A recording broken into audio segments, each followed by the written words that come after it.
Testing, testing, testing. I think the audio is good. Jim, say something. What is going on? Can you hear me? Yep. All right, it's working. All right, welcome everybody to Canhammer TV and the Canhammer podcast. This is, in fact, episode 162. I decided at the last minute to turn it into a podcast episode because we haven't put one out in a while. So thank you very much for joining me. And with me tonight is my very special guest. We can now say the true king of the North, Mr. Jim Vesal. Welcome, Jim. Thank you. And thank you for your very accurate and prediction in the pre-show. I think that may have put me over the top. Yes. So I did pretty well on my predictions. If I remember, I thought that you stood a very good chance of winning. I predicted Francois was going to do pretty well. We ended up going 4-2. 4-1-1. I think he tied triple knights against triple knights. So he ended up doing pretty well. I thought Phil was going to do well and maybe win Best Destruction at AOS, which he did. And so I think I did pretty good on the old predictions for Capital City Bloodbath.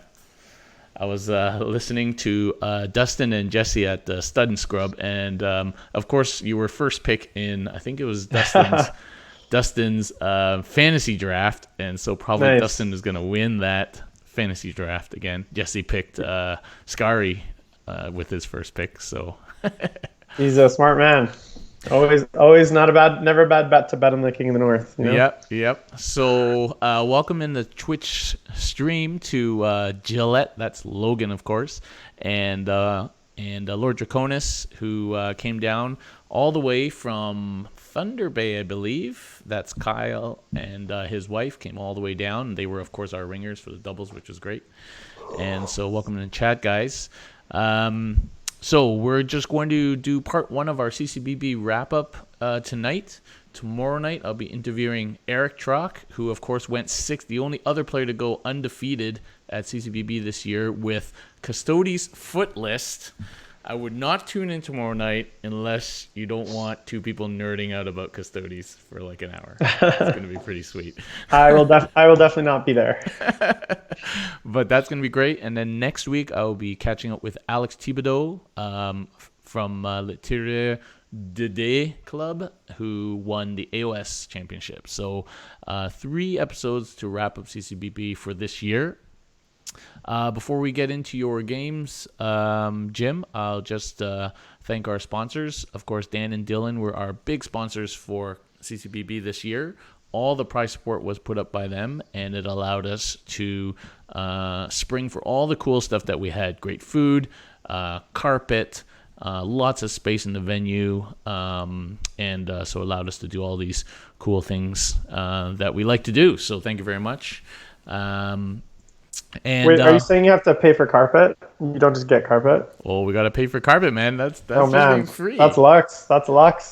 So apparently last year it was by accident.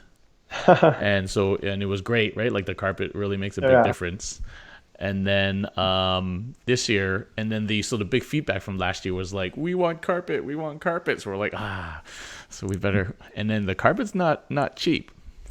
And so we sprung for carpet, and it does make a big difference. You may not notice it at the time, but your feet probably notice it, and it's quieter, and your dice don't go flying when you drop stuff. You may not break something if you drop it. You probably will, but it does make a big difference, that's for sure. Yeah, it's nice. There's a point at which I wanted to just curl up in the corner and sleep, so that's nice stuff. Yep. So the event went pretty well. In total for 40K, we had 118 signups by the morning of, and we only had 2 people not show up, which is pretty impressive.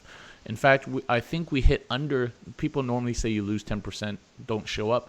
I think we were under that 10% mark, even with all the drops eventually. So definitely we had good turnout and lots of people came. Inevitably, especially in a 6-game tournament, some people end up dropping out, after day 1 or round 5, round 6. Actually, most people stuck around, which is pretty good. Yeah, and I think the event ran very well. Obviously, you can give us your thoughts, Jim, but I think went well. We had to make, maybe Logan will correct me, but I think we actually had to make only one actual ruling on a controversial thing. Everything else was like we looked it up and it was right there in the rules or in the FAQ or on Well, the data sheet. are you going to Right? tell us? Or are you going to keep us in suspense? Uh, I Give us the suspect drama. I suspect we're gonna hear about it tomorrow, so we can talk about it tomorrow. Welcome Kusei Rock and Bobby Halls. Welcome Peter the Falcon, who finally managed to get home after I don't know, a day of travel, and of course was one of our commentators on the live stream, and I think did a fantastic job. So welcome Peter, and thank you very much for coming out. And Adam, talk about your game versus Zachary Thomas Tao. Is that in reference to you, Jim? Did you play Zachary Thomas Tao? I did, I Okay. think. Okay. Well, we'll get to that. And so the event went pretty well. Food was actually, I think it was better than last year. How many tournaments do you go to? You go to a lot of tournaments, Jim. How many tournaments have you been to where you've had brisket? That would probably be the first. There you go, brisket at a tournament. Yeah, it's pretty good. And then, of course, we had sandwiches the second day, and apparently, egg salad is one of your favorite sandwiches. I love egg salad. So that was pretty good. There's plenty of space. As always, we pride ourselves on a massive venue that is air conditioned, lots of space to move around, and nobody bumping butts unless intentionally. And we had plenty of space to set up the stream team in the corner and have nice round tables for everyone to eat lunch together away from the tables at lunchtime. Space for the garage sale. Did you buy anything in the garage sale, Jim? No, I did not. I set myself a $0 limit this year. So. And I will say, if you have played in tournaments, the venue at Capital City is the best venue of all the tournaments I've played. So I've played between this year and last year, I've probably played 45 events. Capital City, by far, has the best venue in all of them. The space, the size, the air, the carpet, the food. It's for that specific aspect of it, I would say hands down it's the best I've ever been to. Yeah, we try and keep the cost down too. It was $100, which I think is actually extremely reasonable compared to some of the tournaments I've seen and their costs. And it's Canadian too, so if you're coming from the US, that's like $10. And we get pretty good rates at the hotel. It's right across the street, and literally, I think Val walked from the airport to the venue. Which was a little bit crazy, but anyway, that's Val for you. So it's just a perfect venue, and we're lucky to get it in the August time, and so we'll just keep running it at that time. Cool. So before we start, Jim, obviously we're not going to spend too much time introducing you. Most people should know who you are. You are currently the top player in the ITC and have been since the very beginning of the season, I would say. Yeah. I believe this win. I think since Adepticon, maybe, even before. Yeah, I think. Has it been since Adepticon? Maybe even a bit before Adepticon. I don't know. Yeah, and certainly, actually, this event did add to your lead. Yeah, so I'm my lowest score before this event was 207 points, which was a 48-person GT that I won. So this replaced one of my higher scores, which bumped down my next lowest score, which is now, I believe it is T-Shift which was just last weekend. Yeah, it's like an 88-person major is my next highest score, which was around 224 points. So now I'm at a point where the only events that really move the needle for me are going to be Nova, which is upcoming next week, actually. SoCal Open, which I'm going to in California, and then LVO. So those are kind of the last three events for me that are going to do anything for my score. And you have to do pretty well at those to move your score. I was stalking you, ITC stalking you, and I think even your second at BAO was only 3 points more or something than this weekend's finish. Yeah, but the thing that I've started to notice about the way that the new ITC scoring, the algorithm, it's a bit of a secret. They haven't really told us kind of how it works. But there's two things. I just from my games, so Adepticon and BAO, which are my two highest scores, those were both 9-game tournaments. Or Adepticon was 8 games and BAO was 9 games. And all my other events have been 6 games. And so what I've noticed is that number of games has more weight than number of players, because my game at CCB CCB was about the same amount of players as BAO, but BAO I got second and I still got more points. So I think Nova, which is 8 rounds, or actually 9 rounds now, and then LVO, which is I believe 9 rounds. Those are going to be the 2 big point getters for the rest of the season. SoCal will still be good because it's 6 games, but I think first place will still be around 240 points, maybe 245. I think you really have to get into that 8th and 9th game to really like see that the algorithm start to like jump the scores. And the other thing I've noticed is that between first and second place, there's a much bigger gap than between second and third. And I think that has to do with the undefeated streak. Because I noticed like the guys in Capital City that got second and third were only like about 3 or 4 points apart in each placing, whereas from me to the second place was around 15 points. So what that means for me, and kind of just back to what you said, is, yeah, I've got these wins, right? So I've got 5 wins, giving me about 1,100, almost 1,200 points. But I think Nova, LVO, and SoCal will replace 3 of those scores. So 3 of those 5 scores are basically meaningless at this point.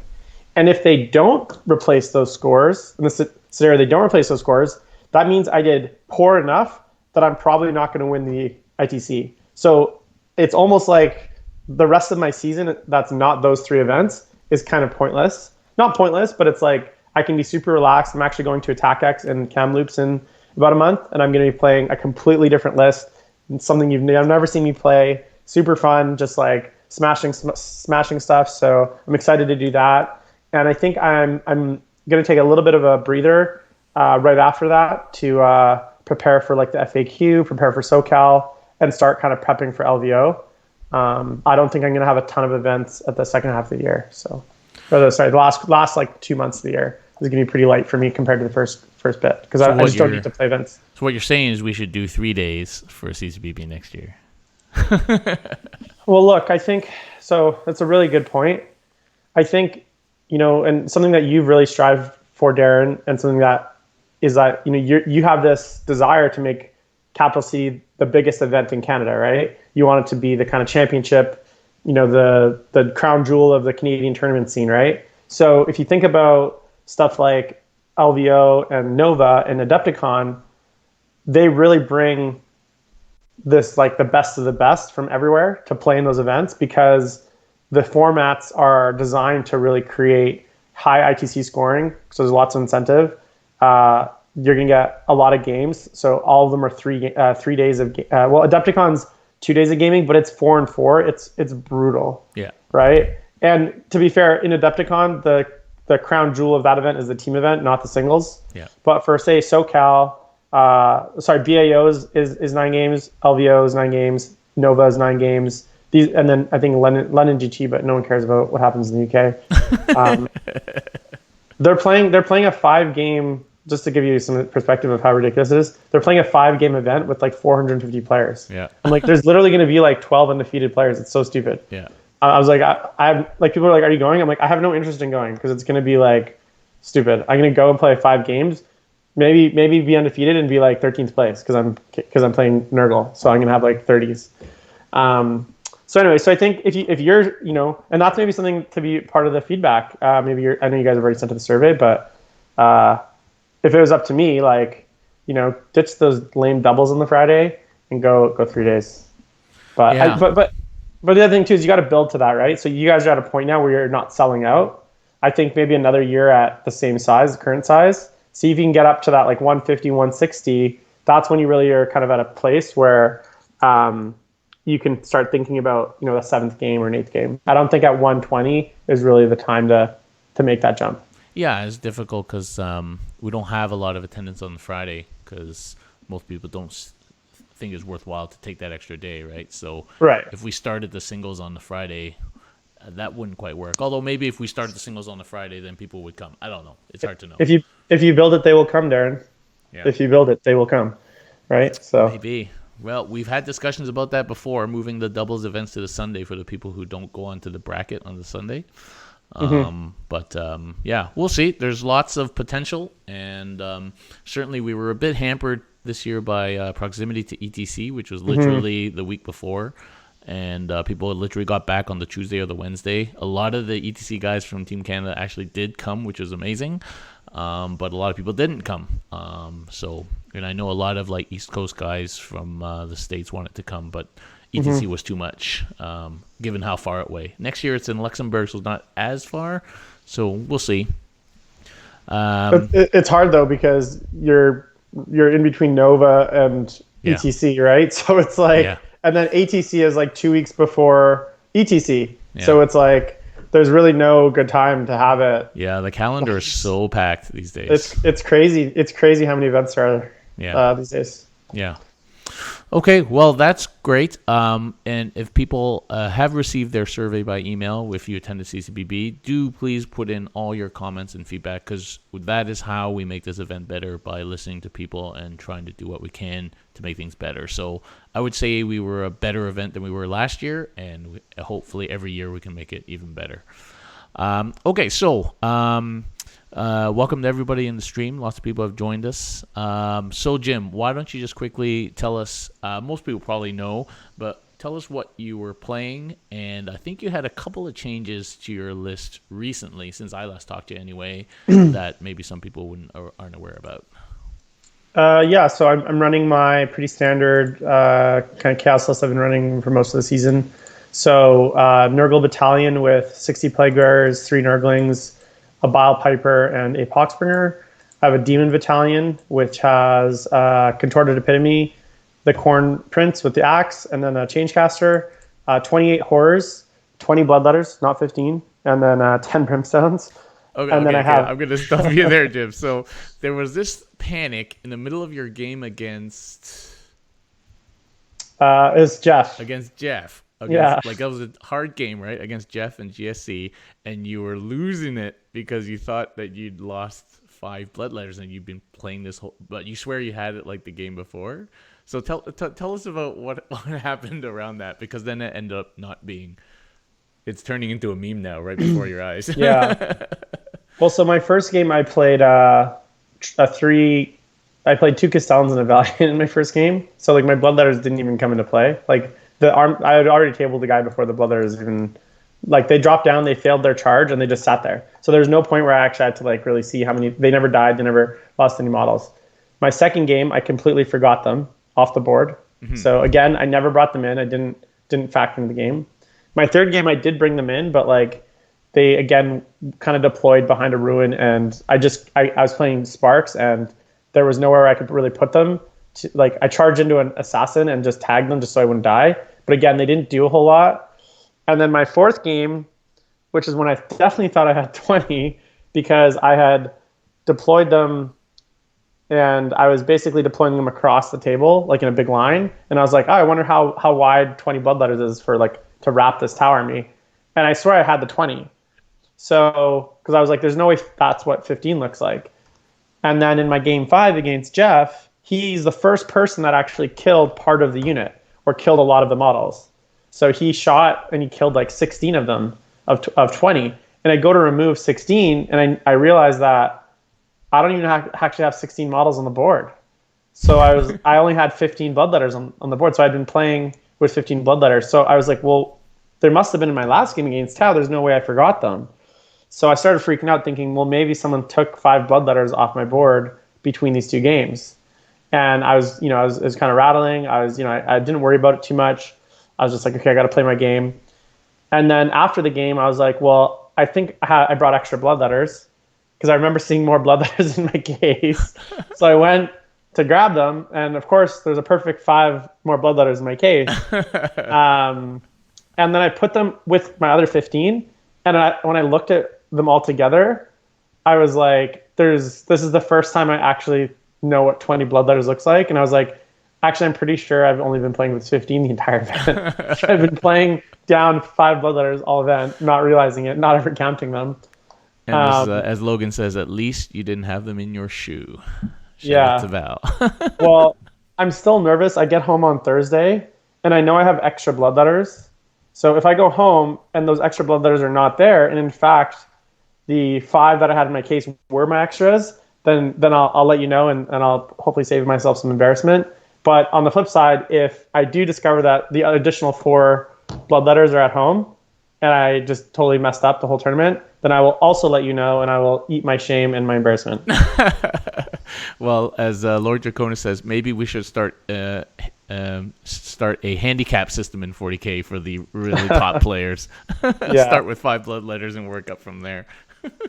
So, Yeah. So anyways, the new tech in your list is so the epitome is new.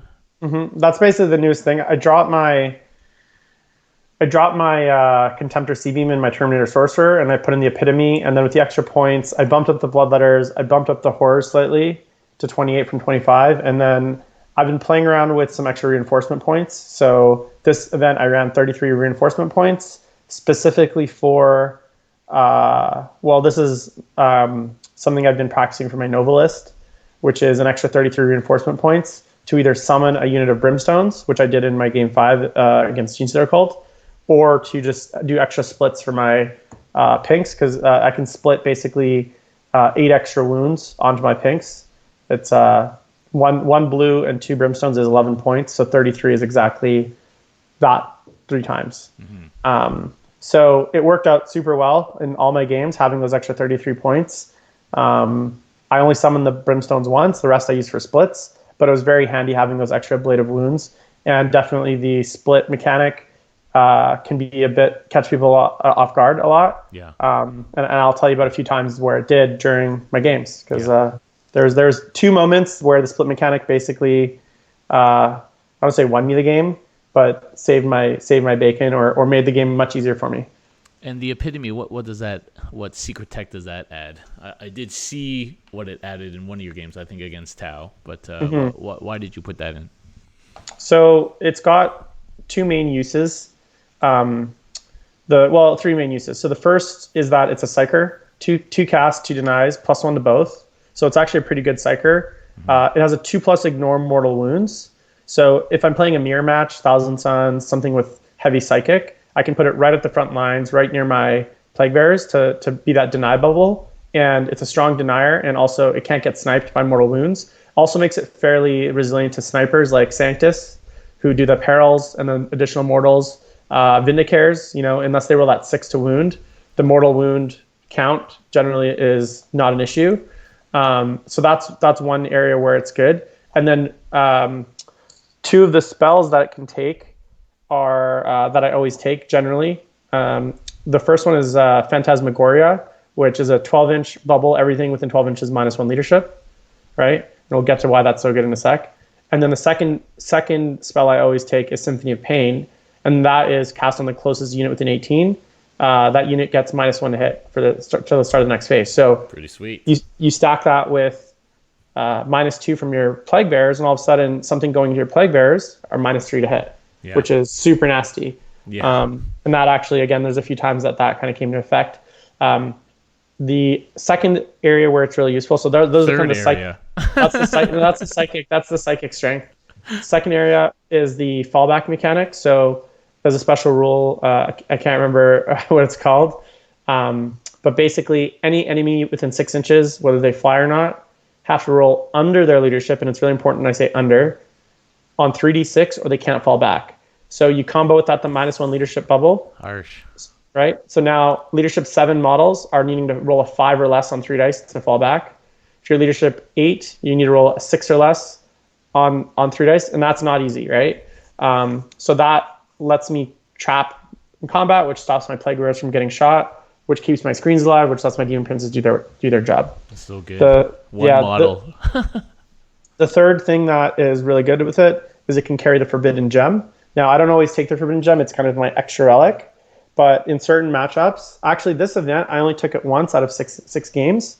And a lot of people are like, well, why do you only take it once? Why do you take it every time? Well, it cost me 2 CP to take the Forbidden Gem because it's my second Demon Relic. So it has to really be worth those 2 CP, and I have to really think it's going to be worth what it's going to do. And in certain matchups, like against Eldar, where their characters are not going to ever get close to me, they're going to be, buzzing around in the back on jet bikes, or against, say, even Tau, like Forbidden Gemming their characters is not really that helpful. Like, it's not what's going to win me the game. What does that do? Just remind us. So the Forbidden Gem, it's a one-use only Slanesh relic. At the start of any phase, you pick a character model within 12 inches, and you roll 3d6. Oh, and if you roll over their leadership, again, comboing with your -1 leadership bubble, the character cannot act for the entire phase. So it cannot shoot if it's a shooting phase, cannot move if it's a movement phase, cannot fight if it's a fight phase. If it's the charge phase, cannot charge. That's crazy. And then on top of that, any aura abilities it has are canceled for that phase. That is crazy. Right. So here's a few examples of where that can be really, really good. So someone has a Knight Gallant, right? Maybe they make it a character to give it extra, buffs. They charge it into your Plague Bearers turn 1. Forbidden Gem, Gallant doesn't fight. Another example, you're fighting a Calexis Assassin. Okay, so this is a sneaky one. A Calexis Assassin, -2 to cast, and can't be hit by psychic powers. That ability is an aura ability because it's got an 18-inch bubble that's -2 to cast. So if I Forbidden Gem the Calexis, that shuts off that ability of it. So not only do I not have the -2 to cast bubble, but it is now susceptible to psychic powers because that bubble is now gone. That aura is now disabled. So I use that in my psychic phase. Another example can be preventing characters from fighting. So say someone does get into one of my characters, does get into one of my princes, maybe a Smash Captain sneaks in somewhere, Forbidden Gem, Smash Captain can't fight. And here's the thing, you can't act for the phase. So if I kill you, or you can't fight on death because you literally cannot act for the whole phase. So it kind of stops stuff like that. That seems pretty good.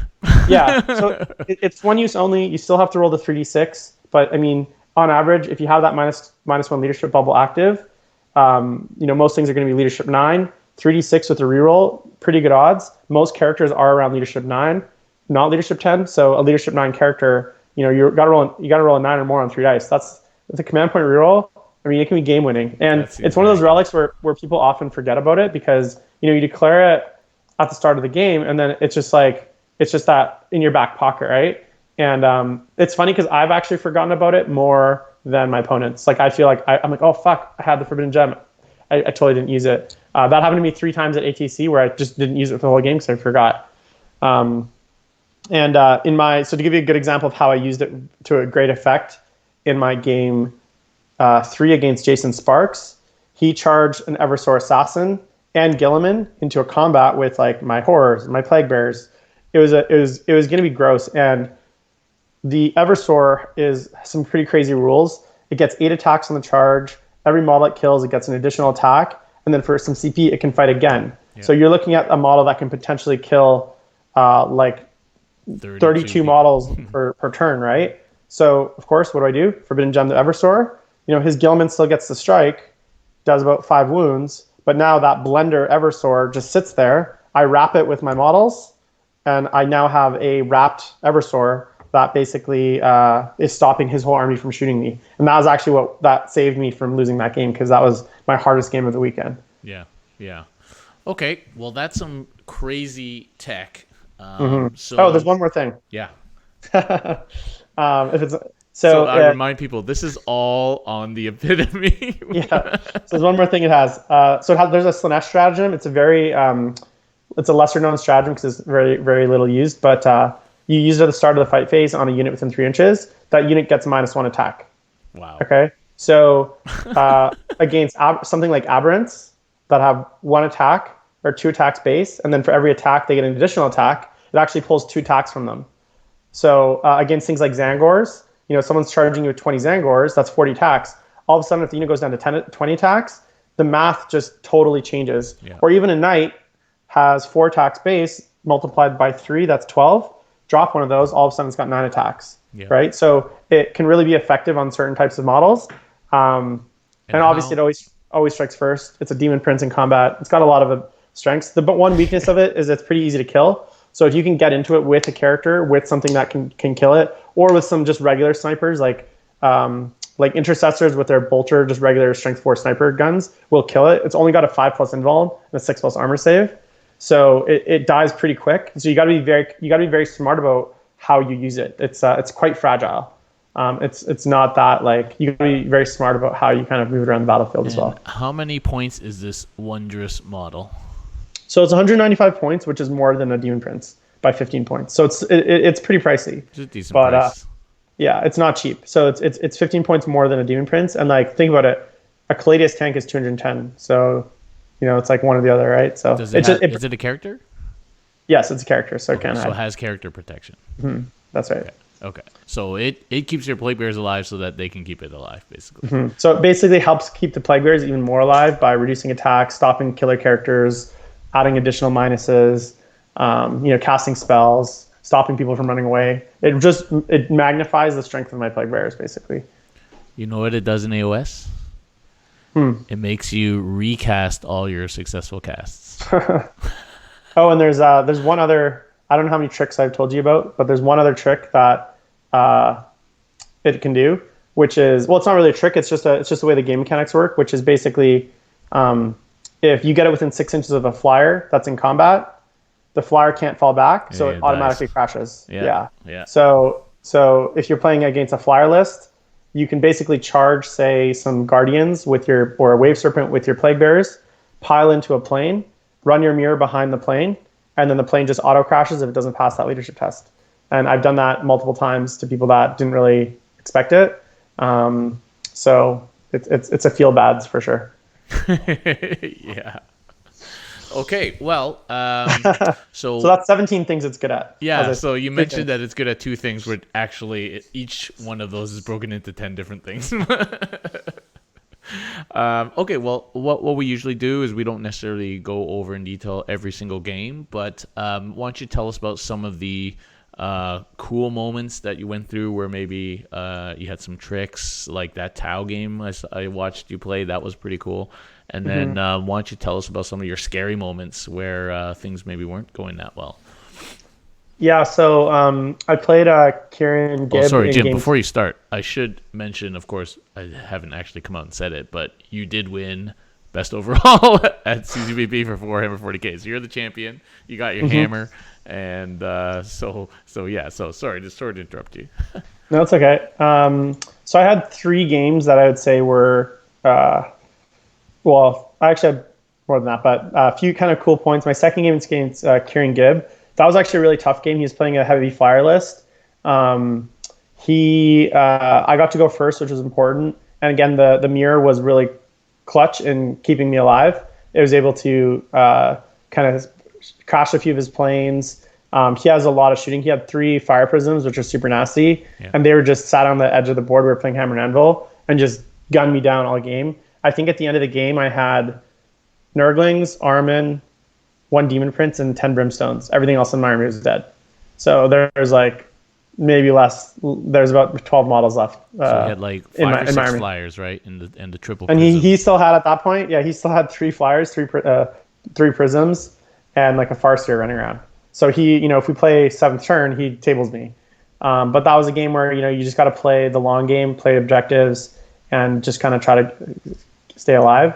My hardest game by far of the weekend was against Jason Sparks, who's also another Ken Hammer alum, and I think he came 3rd overall, so congrats to him.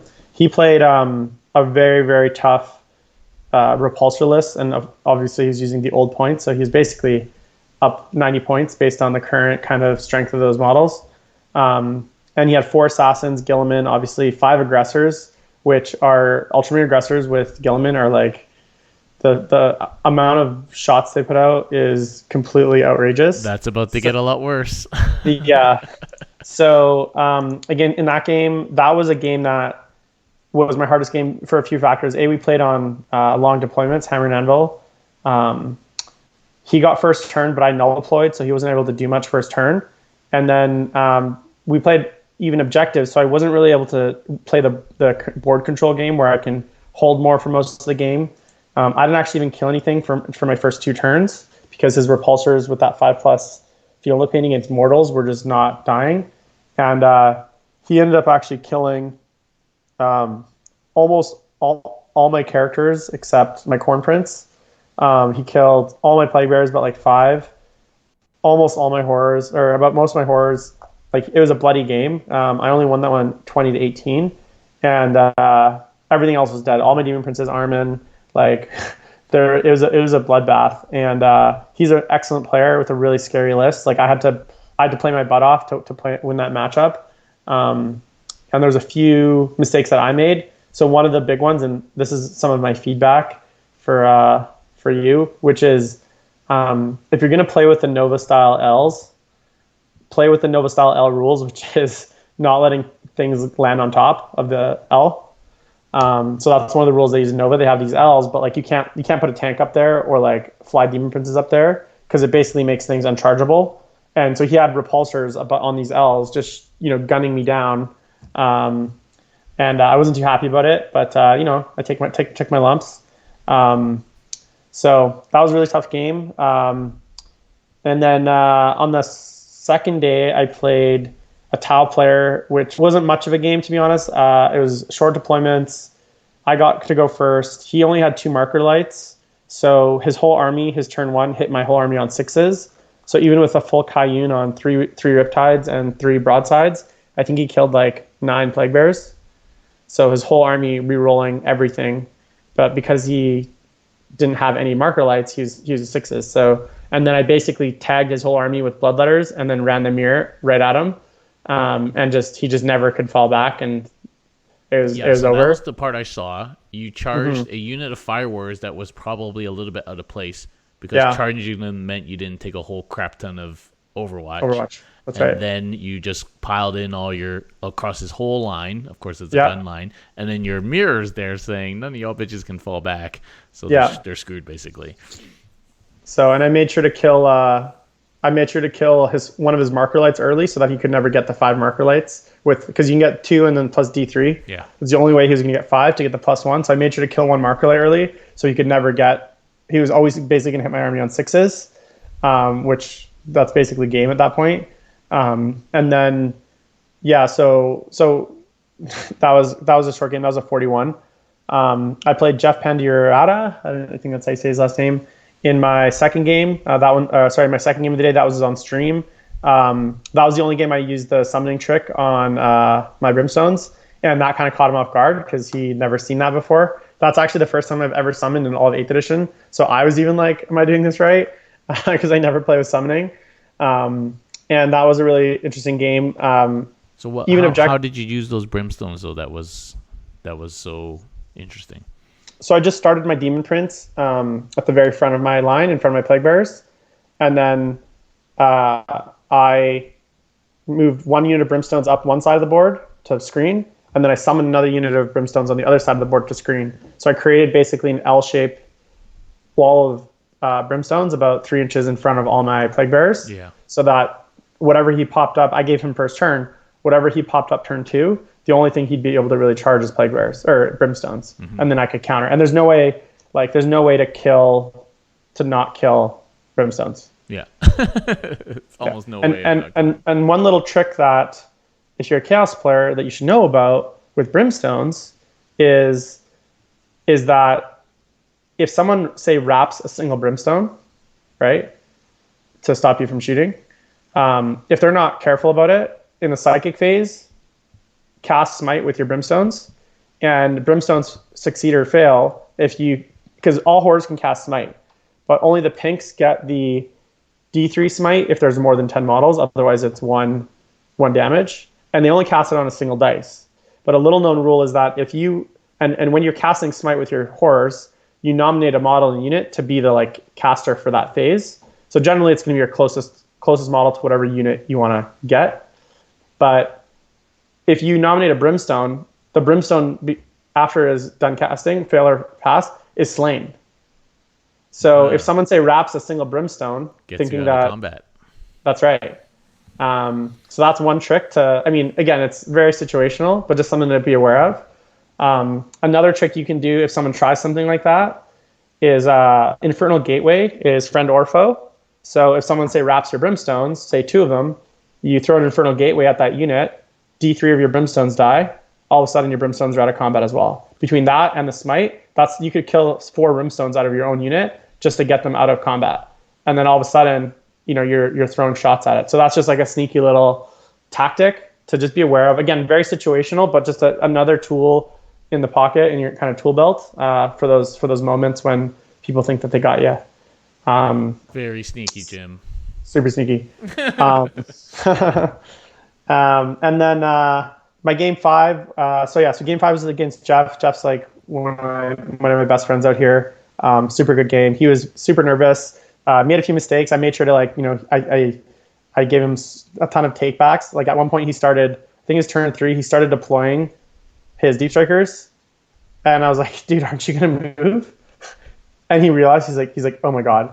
And I was like, yeah, dude, of course, go to your move. Like, it's totally fine. Like, I wasn't gonna try to gotcha him, but like he had started deploying his deep strikers, and he was just so excited to do it. He had completely skipped his whole movement phase. So I was like, are you planning to move or not? So Don't so want that a was Tony really, moment there, right, Jim? You want a Tony yeah, moment. for sure. So so that was interesting. And then what else? So what did that Yeah. end up being an easy game then, or was it still difficult? Because like Jeff's list is pretty hard hitting, so like 30 aberrants, and then there's still all those rock saws coming in after that. Yeah. So I think with Gene Circle, it's hard until it's not. Like, because it's so, like, with any other army, at any point of the game, you can look at the board state and tell who's winning, who's losing, where things are, and where they could or couldn't be. And you're able to kind of extrapolate based on the board state how this game's going to go. Against Gene Circle, you literally have no idea, because things can be someplace one turn, they can pop down, pop somewhere else. You can have charges that fail out of Deep Strike. You can have aberrants go balls, or you can have aberrants do nothing. His 2 units of aberrants that he charged in literally did nothing, because as soon as they got close to me, again, they hit those brimstones, piled into the plague bearers. I cast -3 to hit on one and -1 attack on one unit. So it was completely neutered. It was doing like 2 wounds maybe. And the other unit, I put all my smites into it and I just completely depleted it. So I killed like 6 or 7 of them. So between those 2 kind of tricks, I was able to basically neutralize both those units really quickly. And Jeff's a good player, but there's definitely some early game mistakes he made, and like his technical game is really good. So once his models are on the table and he wants to do something, his pylons, his wraps, how he moves his models is very good. From a technical ability, I think where he struggles a bit is his overall strategy. Like, how am I actually going to win this game in the larger meta game, right? Rather than, say I have to charge. A lot of people may have a good strategy, but they can't actually execute that strategy. Jeff often executes the strategy that's in his head, but it's sometimes the wrong strategy. Do you know what I mean? And so he'll execute it perfectly, but it might not have been the best choice to do that specific action, I guess. But he's been getting way better. He's steadily improving as a player, and I think he did really well this event. So it was awesome to see him do so well. Yeah, he did really good at the event, and I think Game 6 he was just really tired. I think playing GSC is like a brain-busting army. Yeah, I mean, he all took the GSC players were like totally exhausted. for sure. I think he took around like 25 minutes in his second movement phase to kind of figure out everything, and he pulled a lot of his clock time, and it's a lot of models, you got to be really like playing 4D chess with Gene Circle, because you're not just thinking that turn, you're thinking next turn, you're thinking where things are going to end up. Playing my army is pretty straightforward. Plague Bears in the front, casters in the back, just move forward, right? Cast your spells and just keep kind of going. There's not a ton of surprises or like different. You can't one turn all of a sudden change direction. Once you're kind of committed, it's kind of this slow march forward. And there's very little like, oh my God, how did those Plague Bears get on the other side of the table? It doesn't happen. The Plague Bears are there, and they're going to be there for most of the game, and within 6 or 7 inches of that location. So it's not that there's a lot more thinking when it comes to countering than it is actually like being aggressive. Yeah. So. Yeah, GSC is just like you have so many options, so many ways of doing things. It can get. I haven't picked it up because I don't think I could play it. Like I think I just don't have the brain for it really. So yeah, and over a 6-game tournament probably takes its toll on your head. That's for sure. So yeah, okay, that's cool. So at that point, then you were 5-0, and you had avoided Scary on your way up. You'd avoided Eric. You'd avoided. You got through Jason. And Kieran. You got through Kieran. You avoided Dustin as well because of GSC. Dustin being a really good GSC player. Although he admits he wasn't really there to win it because he was pretty tired, right. I think, from ETC. But that still would have been a pretty tough match. Diogo Pita finally did something useful for once, which was tie Dustin and take him out of the top tables. So Yoshi ended up playing Dustin in round 4 or round 5. And promptly, Dustin literally like null deployed for like 3 turns, and Yoshi just flew like 5 or 6 bombers straight off the board. He just went straight like this. But that was still a pretty tight game. So that was an interesting game. So you were going to round 6, and ended up you faced Eric on the top table. Eric Marcoux, who of course was bringing his triple knights. That I think he played triple knights at ETC, right? And he's been playing knights for a long time. I've had the pleasure of being tabled by him before. And so what did you make of that? Did you think you'd see triple Crusader at the top table? We had a lot of Crusaders. That was our most common model. I mean, Eric's an excellent player. There's a reason he was on the ETC team. That's a list that is really, I talked to him about it before the game. It's a list where there's certain matchups where it just completely stomps, and then there's certain matchups where it's not as great. Now, I think actually in a few different scenarios and a few different deployments, I think his army wins that game against me every time, because I've played and lost to Triple Cross Crusader. Not exactly with the exact list I'm running right now, but a similar style list, a worse list for sure, but I've played that before. If either player's dice go hot or cold, it can be a huge swing. Fortunately for me, and I talked to Val about this going into the match, the scenario definitely favored me. Crucible of Champions is probably one of the best scenarios in the package for my style of list. And second, we played Frontline Assault, which also very much favored me because it's a short deployment, which means basically turn 1, I can start smiting him. Yeah. If we're playing, it's pretty hard for him to hide unless he's literally sitting on the backboard edge. Now, the third thing that went in my favor, and again, I think this goes the other way. All of a sudden, this game is totally different, which is I got to go first. I lost the role to pick deployments, and I literally, when he was going to seize, I put my hands over my eyes because I was terrified and I couldn't watch. I gave him a Rob Symes dice as well, especially for the seize. I was so nervous if he seized because I knew that basically this is what I knew. I knew if I could go first, buff up, and I played I made a risky play, and a lot of people were wondering why I did this, which was I deep struck 1 unit of my Plague Bears, and that is risky against that triple knight list because if he goes first and my dice go cold, he picks up all 30 Plague Bears, right? And then all of a sudden we go into my turn 2 or his turn 2, and I have no screens until turn 2. So he picks up the rest of my army. That's the game. But I had to make that play because I knew if I didn't play that, if it wasn't a little bit risky there, he was going to do a lot of damage his turn 1.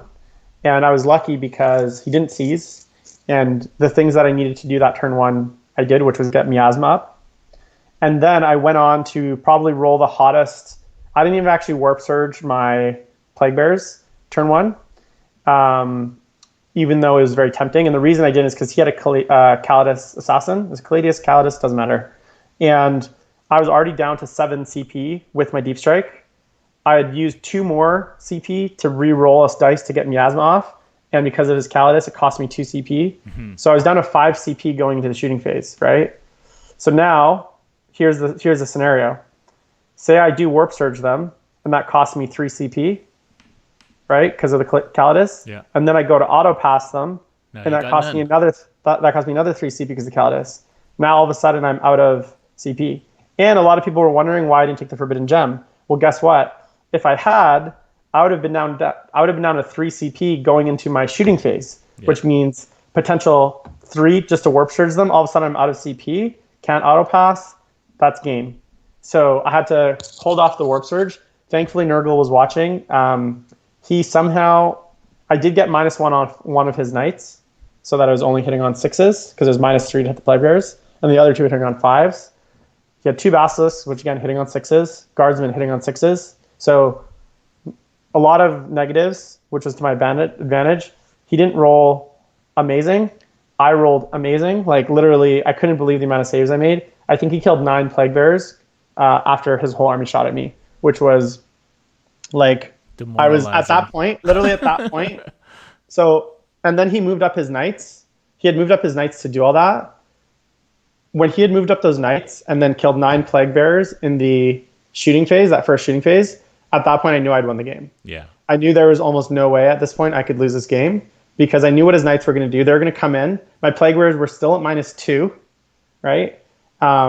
His one knight was hitting on 6s, other 2 were hitting on 5s. I think they killed another 6 Plague Bears, 7 Plague Bears. I didn't spend the CP to auto pass them on purpose because I needed those. I only had 5 CP still, right? So I needed those CP for subsequent turns. And sure enough, I didn't get a 1, but the unit didn't die because he didn't kill enough. And then, I smited off one knight, Corn Prince off another knight, and I still had 30 full fresh Plague Bearers, 28 horrors, all my bloodletters. He left his backfield open. I cleared out his backfield. At that point, it's like, good game.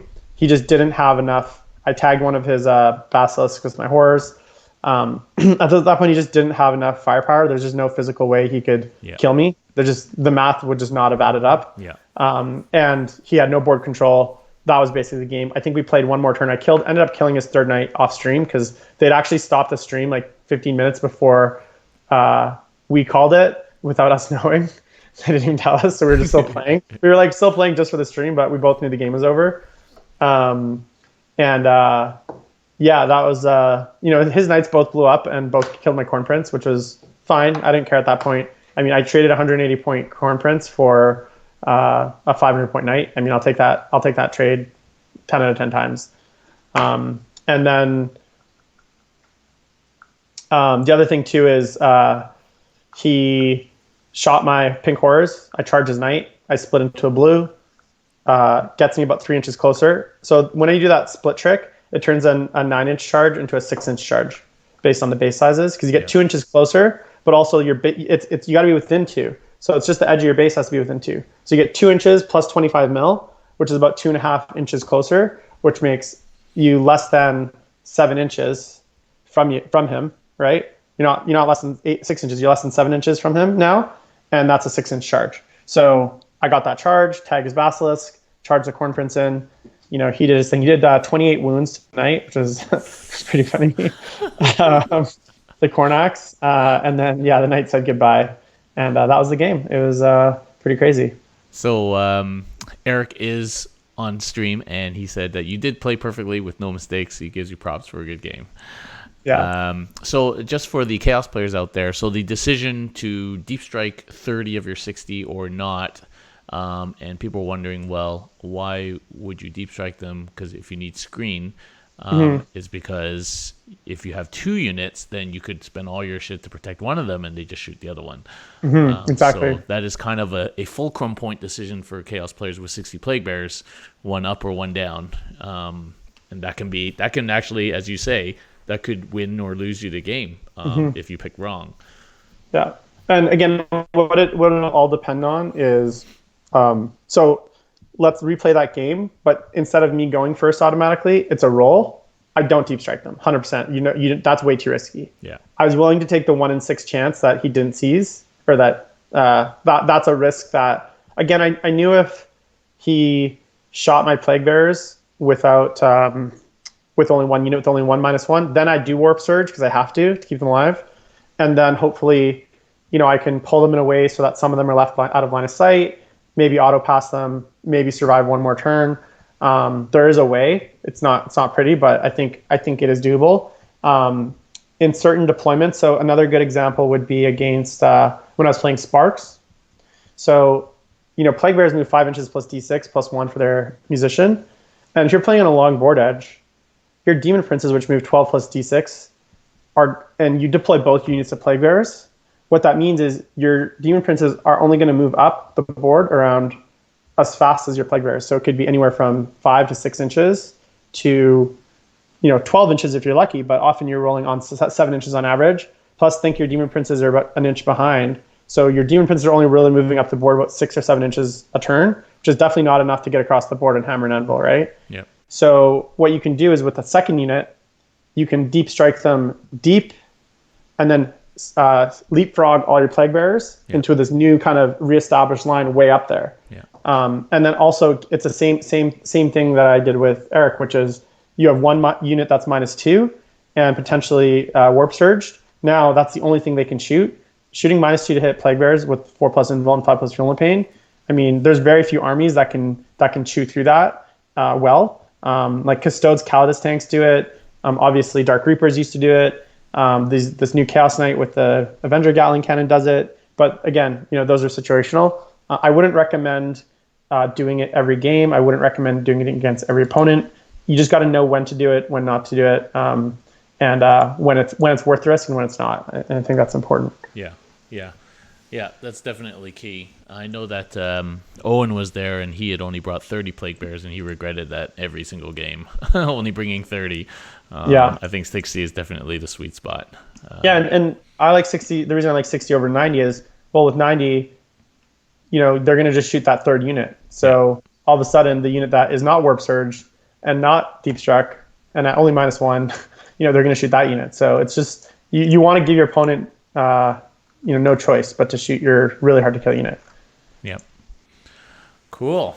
So that got you the overall championship because, of course, your paint score was ridiculously high.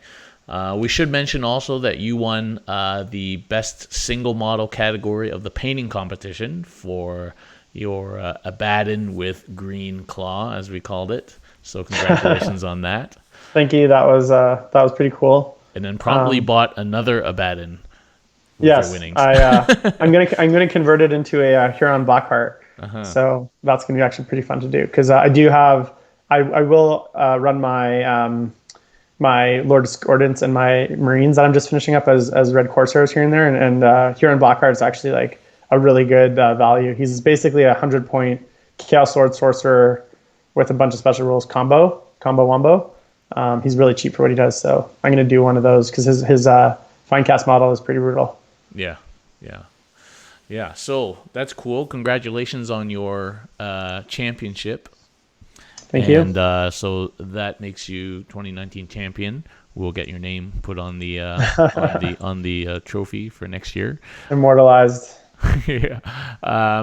So give us one scary moment where you thought your quest for the top was going to end prematurely, because you can't win this tournament unless you go 6-0, basically. Mm-hmm. Yeah, so I definitely, in my game against Sparks, I was feeling pretty good going into basically my turn 4. And then I don't want to say I got a bit sloppy, but he made a play that, again, just complaining about the flying on top of the Nova Elves. He basically was able to fly on top of a Nova L and like hang his repulsor off so that he could shoot down. So like the characters and the units were all kind of equidistant, and then he could shoot at a Demon Prince that was behind the screen because they were close enough to the L that he could claim that the hull is equidistant from both units. And so he was able to that turn pick up 2 Demon Princes and sniped out Armin with his Vindicare. So I lost all my psychic phase in my turn 4 against Sparks, and I was like, so that was the one critical point in that game where I was really scared. And then the second one is when I killed Gilliman, whether he got back up again, and he rolled a 3, command pointed it, goes to reroll the dice, and this is he'll tell you that this is the worst part. He thought I was going off the table, so he like quickly grabbed it before it stopped, but it was definitely a 6. And I think just as he picked it up, he realized that it wasn't going to go off the table, and it was a 6. So he's like, "Oh, I should have grabbed it, right?" But that's when he'd already like picked it up, and then he rolled it again, and it was like a 2. So he was super mad at himself. So that was like a big part, because I smited out Gilliman, and I was like, if he gets back up, I'm in trouble, because he's going to do all sorts of bad things to me. He's no joke. So those were kind of the two kind of TSN turning points of that game. One went my way, one went his way, and that was like, I think going into turn 6, I had to get 2 points, or I had to get 4 points. So I had to get a hold more, and like a kill, and I don't think he got a kill on his turn 5, so it was like a kill more. But I was down 2 points going into turn 6, so I had to get 4 points, which I did, and I only won by 2. So he was of all the lists that I played, that was the hardest list, and he played it perfectly. And we both made a few mistakes that I was able to recover. He wasn't.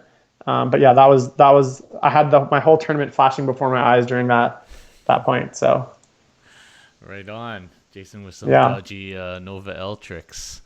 So what's funny is we got asked that with another player who was playing Nova Ls, and so it was only repulsor players who ended up putting stuff on the top there, as far as I could tell. I'm sure you like it because Caladius' go up there really nicely too. It was Kyle. He's admitting it now in the stream.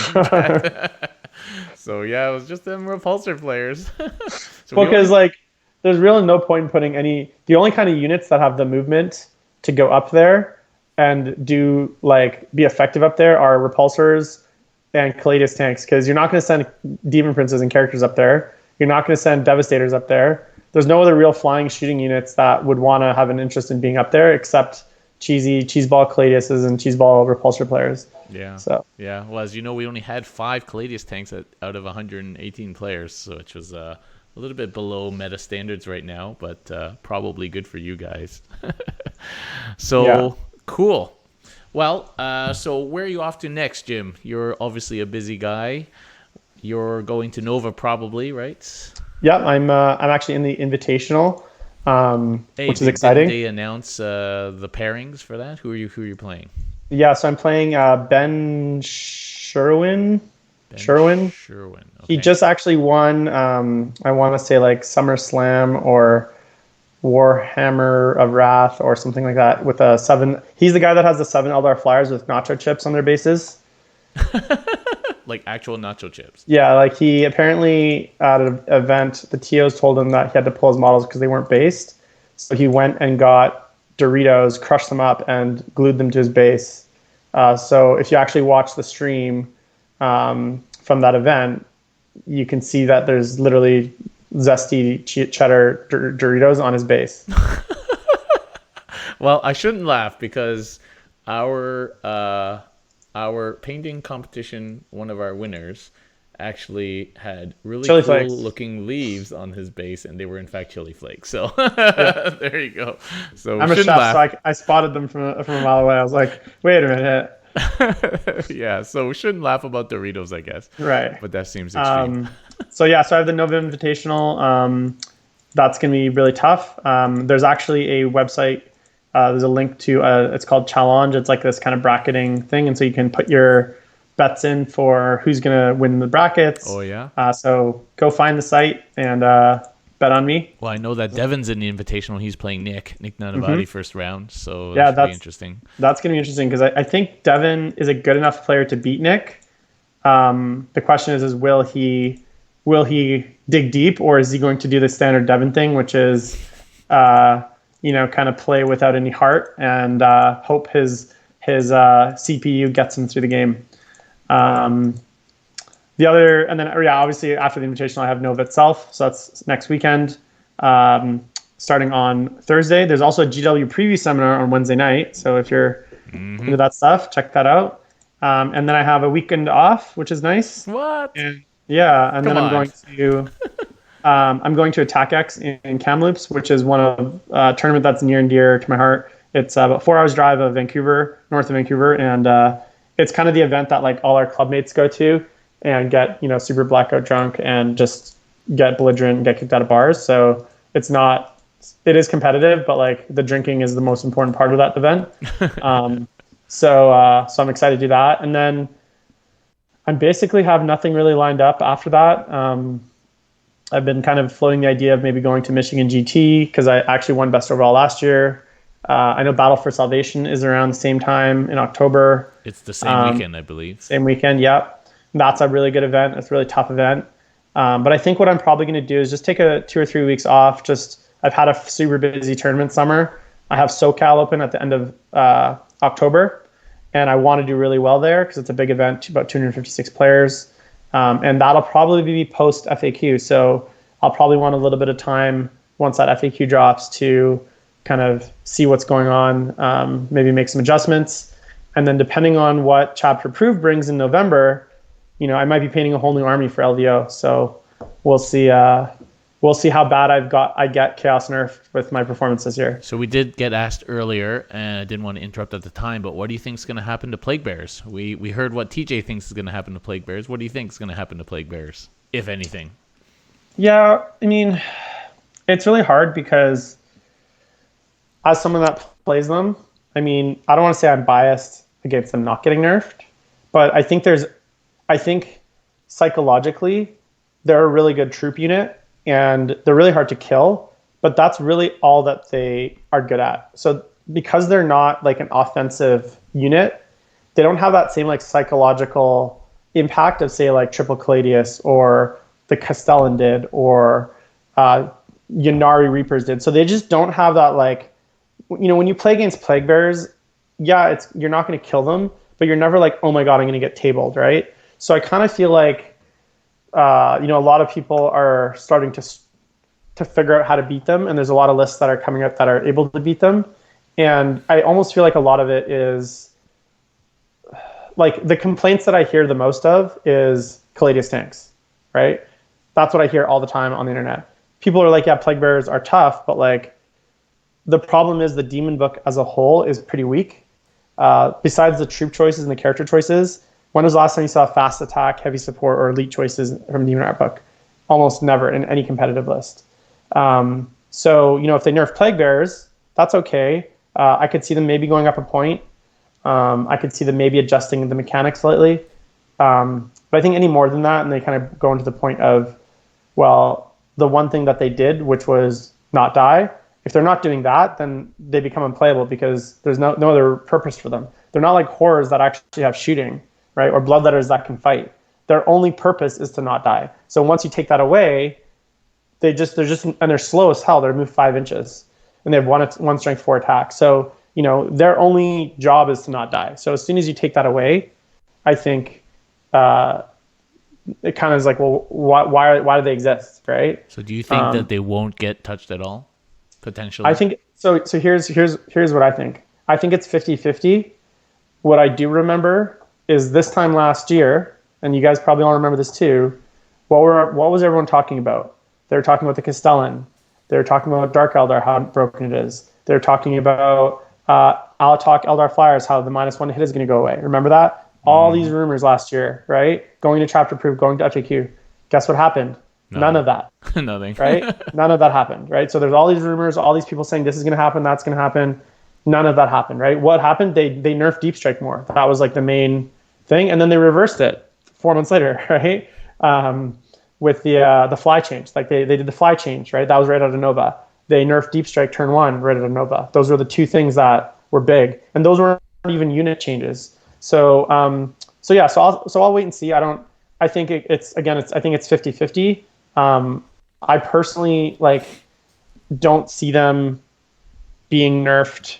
That like I don't necessarily feel like they're number one on GW's hit list because they just don't have that scary factor, and so they might be able to kind of cruise kind of under the radar a little bit. I definitely feel like there's more complaints about this Forge World stuff. People are already complaining about drop pods, which aren't even basically out, and it's like, okay, I don't understand that at all. But... So like, what the internet kind of says and feels, I feel like is always a bit different than what's really doing well at the top tier.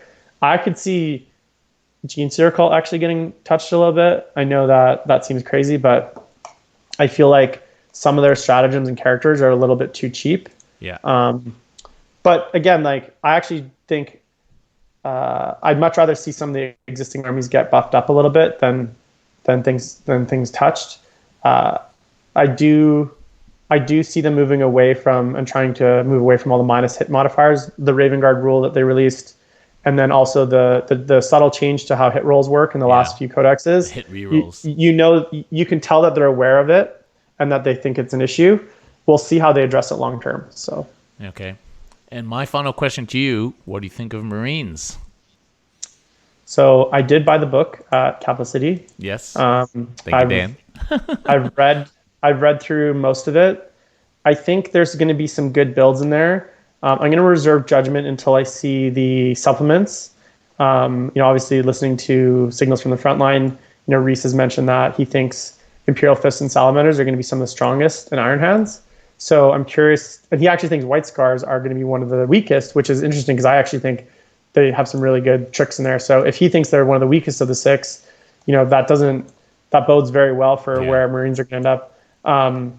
With that said, I still believe they are a bit of a glass cannon, low model count, and right now the doctrines I'm not 100% convinced.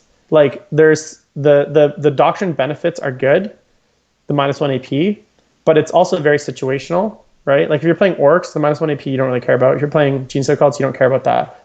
Demons, you don't care about that. Eldar Flyers, you don't really care about that because your bolters are probably not going to be killing planes anyways, right? There's a lot of matchups where that -1 AP is kind of meaningless.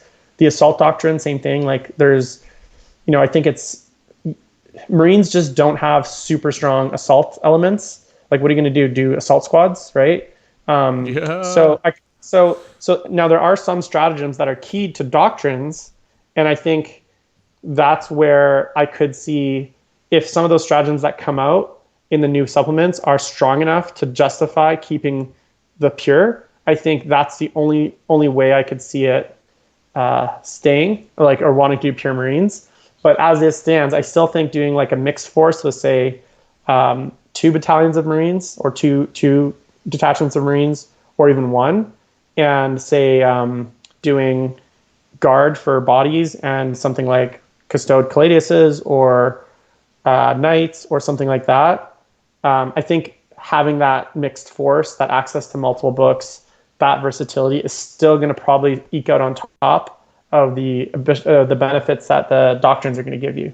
So I'm waiting and seeing if they end up, going into LVO. And I said this, if I'm still kind of in first place and I have a really good chance of winning and Chaos is still in a good place, I'm definitely going to play Chaos going to LVO.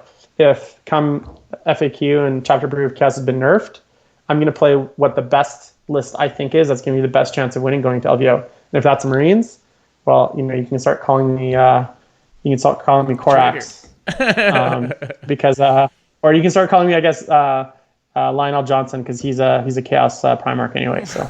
Oh, that's an old joke now. My issue with Marines, I haven't read the book yet, but Marines are still mostly toughness 4, 3-up save dudes with no invulns. Yeah, and I mean the intercessors are great. I think that one of the bigger winners. They still die to disintegrators. Like three Ravagers will just wipe a Marine army. If you're talking, Necrons, destroyers will wipe a Marine army. Anything that is, Marines will wipe a Marine army. You know what I mean? Yeah. Marines are now seem to be the strongest counter to Marines. So I think a lot of the things that were good against Marines are still really good against Marines. The only thing is the Marines can hit back a lot harder. Yeah. So that's the biggest thing I think you're going to see. Yeah. Yeah, I'm kind of like looking at this impulsor as like a new spam thing, kind of like wave serpents, 4-up invul and fast moving little rhinos, charge them around, -2 to charge. That could be really annoying, like run like 6 or 7 of those things and drop off intercessors here and there just to hold stuff. But who knows? Maybe I'm For trying to sure. think of my old battle company days where I had all sorts of vehicles going around. Yeah. Well, I think MSU is the way to go for Marines. Lots of little units, stacking of the ability, stacking of the special rules, having a toolbox list with lots of different little aspects. But you're not going to have one super strong. You can have really strong. The characters actually are really good now, especially with like unlimited relics. Very cheap stratagems to buff them, extra warlord traits, all that kind of stuff. Yeah. I think the characters are going to be the psychers, and the snipers. I think are the winners so far. And I think if you can combo that with a few of the nasty vehicles, maybe some of the faster moving elements, I think you can make a pretty versatile list that is super kind of janky and Has tools.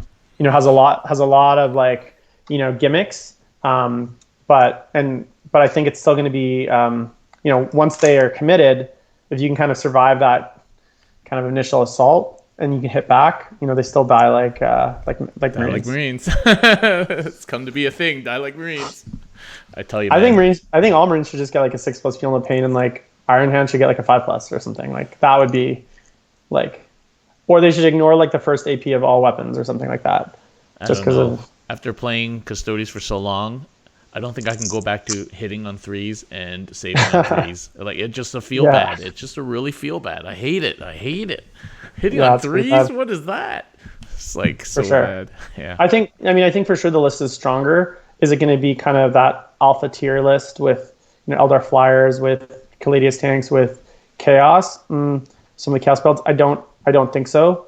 I think they're going to be very strong, and I think just like every new book, like I remember when Custodes came out and people were playing the bike lists for 3 months. No one knew how to deal with that, and now you don't even see it. So I think there's going to be a transition period in the next 2 or 3 months where you're going to see Marines win because people are going to still be learning.